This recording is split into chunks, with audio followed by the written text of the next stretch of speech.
Ramasubramanian sir, உங்களுடைய பார்வை, அதாவது ஜெயலலிதா அவர்களை தாக்கி அதிமுகவினுடைய முன்னாள் அமைச்சரே வந்து பேசி இருக்கிறார் அப்படிங்கறத நீங்க எப்படி பாக்குறீங்க? எல்லோருக்கும் என்னுடைய வணக்கம்.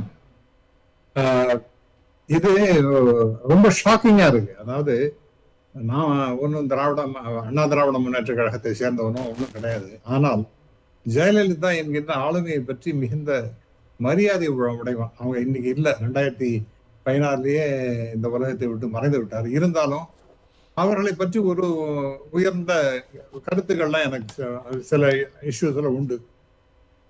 அப்படிப்பட்ட எனக்கு, அதாவது அதிமுகவை சேராத எனக்கே இது ஒரு மிகப்பெரிய ஷாக்காக இருக்கின்றதுன்னா, எப்படி இந்த அதிமுக தொண்டர்கள் இந்த பேச்சை எடுத்துக்கொள்வார்கள் அப்படிங்கிறத நாம் பார்க்கணும்.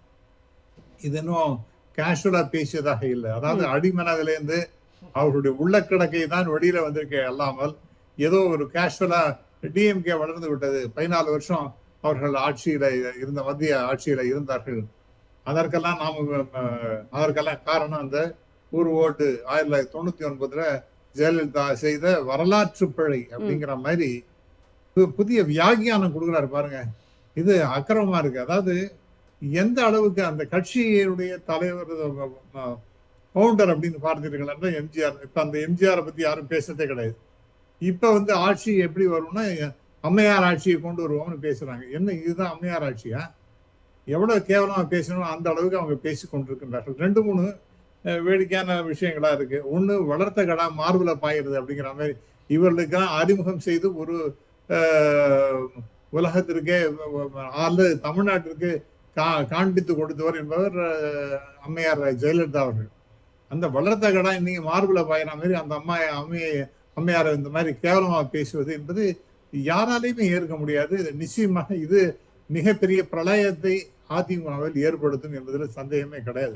கண்டிப்பா சார், நீங்க சொன்ன மாதிரி யாரென்றே தெரியாதவர்கள் எல்லாம் நீங்க ஒரு மாதிரி அவர் ஒரு அமைச்சராக்கி அவருக்கான வாய்ப்புகளை எல்லாம் வழங்கிய அவர்களுடைய தலைவியாக இருந்தவரையே அவங்க இப்படி பேசுறாங்க அதிமுகவினுடைய இன்றைய தலைவர்கள் அப்படின்னா, அதிமுக தொண்டர்கள் பற்றி அவர்களுடைய மதிப்பு என்னவா இருக்கும்? அதெல்லாம் அவங்கள அதை பத்தி ஒண்ணும் இல்லை. இப்ப நம்ம நண்பர் சூர்யாவாக இருக்கட்டும் அல்லது லெனினா இருக்கட்டும், அவங்க சொன்னது போல, அதாவது முழுமையான அடிமையாக வந்து விட்ட பிறகு முக்காடு என்னதுக்கு போட்டுக்கணும்? அதெல்லாம் ஒண்ணும் கிடையாது. எல்லாத்தையும் திறந்து விட்டாங்க. இனிமே நமக்கு யார் எஜமானன் என்றால் அந்த பாஜக என்கின்ற கட்சி தான்,